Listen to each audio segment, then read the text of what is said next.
Today we are going to visit Farn Island from sea houses.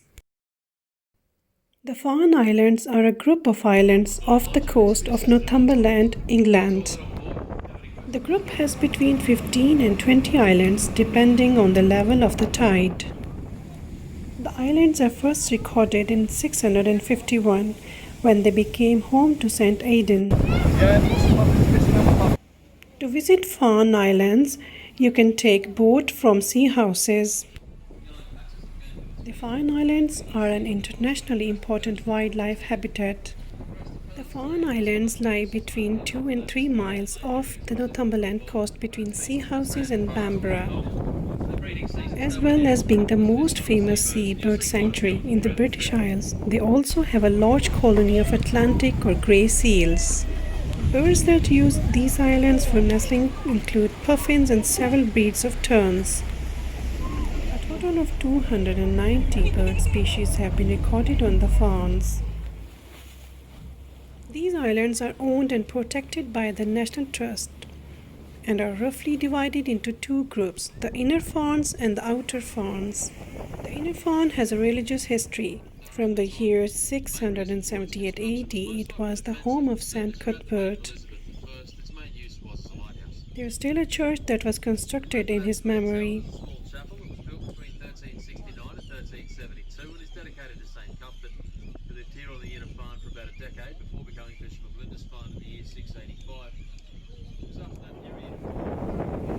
Has a wingspan in excess of 5.5 foot. Travels up to 200 miles a day looking for food. It looks like he's actually looking for some food, guys, so what we might see in a minute is it's going to dive bomb potentially into the water. It will hit the water at 60 miles an hour for too long. This one here, yeah, it's Europe's largest seabird, so it's looking for food at the moment. So if we see it drop, it's going to go really, really thick. As you can see these white rocks, you might think this is the color of minerals. No, this is the bird poo. Staple Island is a bird sanctuary and can be visited in the breeding season between the beginning of May and the end of July.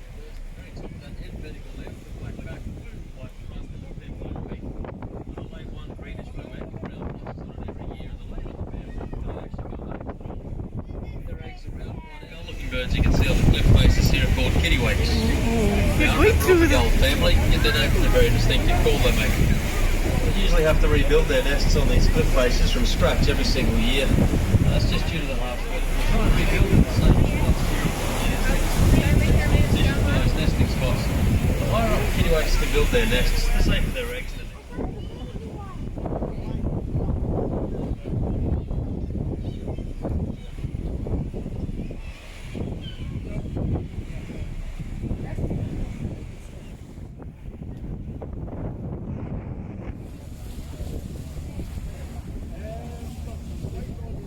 Here you can see the heads of the seals swimming in the water.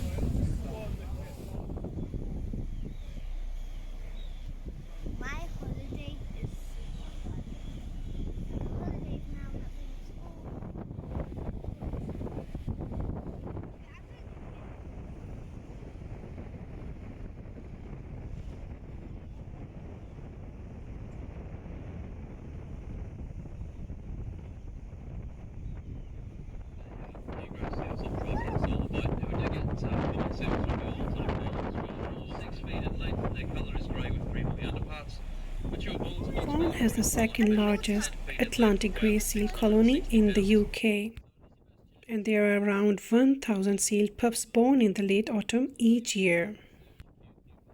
Here you can see these seals sunbathing on the slopes of the volcanic rocks.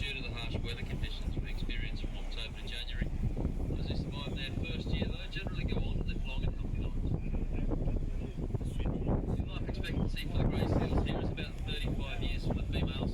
The oldest recorded female on Farns was 46 years old. Life expectancy for the males is just 25 years. The oldest recorded I end up with a couple of thousand of them here, so they all do take off with that golden brown back and white underbelly.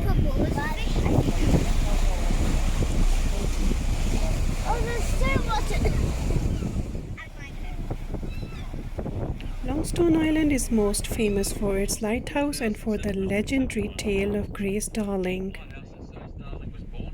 Built in 1825, the lighthouse was made famous by Grace and her father William, who in 1838 rescued 9 survivors from the steamship.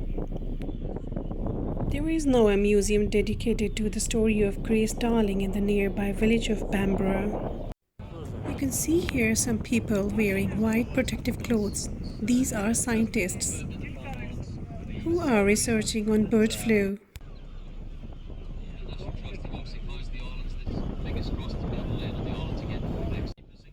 Usually this island is the stop for the boats. People can get out of the boat and can stay here for half an hour. But due to the bird flu these days, no boats are allowed to stop here. Good view in the water, and I will get some of the clip. Now, all ones you can see on the water, the next few days really, she's just above the water. By locals, it's common knowledge because of the way their head moves and they're referred to as sea currents, because they're driving on a triangular beak. Rather than a triangular beak, it's just covered in water plates and at the end of the breeding stage. In one of those large chambers, they'll lay a single white egg every year. A young puffin is called a puffling.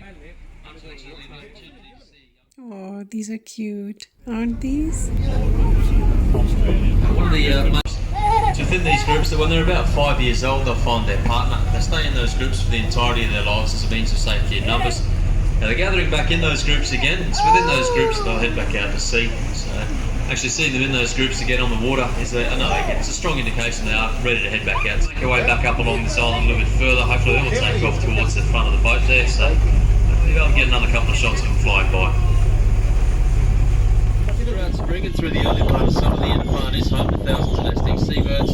These include puffins, guillemots, razorbills, kittiwakes, shakes, cormorants and eider ducks, common terns, sandwich tern and armpit tern. The National Trust have had to close the islands this season due to the threat of bird flu, but fingers crossed they'll open again. All those tiny birds lifting off from these puffins again, so really nice for the puffins there. It just shows you how close we are to the end of the season. You can see them all cascading off the island here. We'll try and get underneath them so they're flying around past. So they'll fall again, they'll take off in the same direction. They often take off into the wind, fly around in that circle, most often land exactly where they took off from after one little pass. But you'll see just how many there are in the air at the moment. That is at least 6 puffins. Within that week, that'll be it.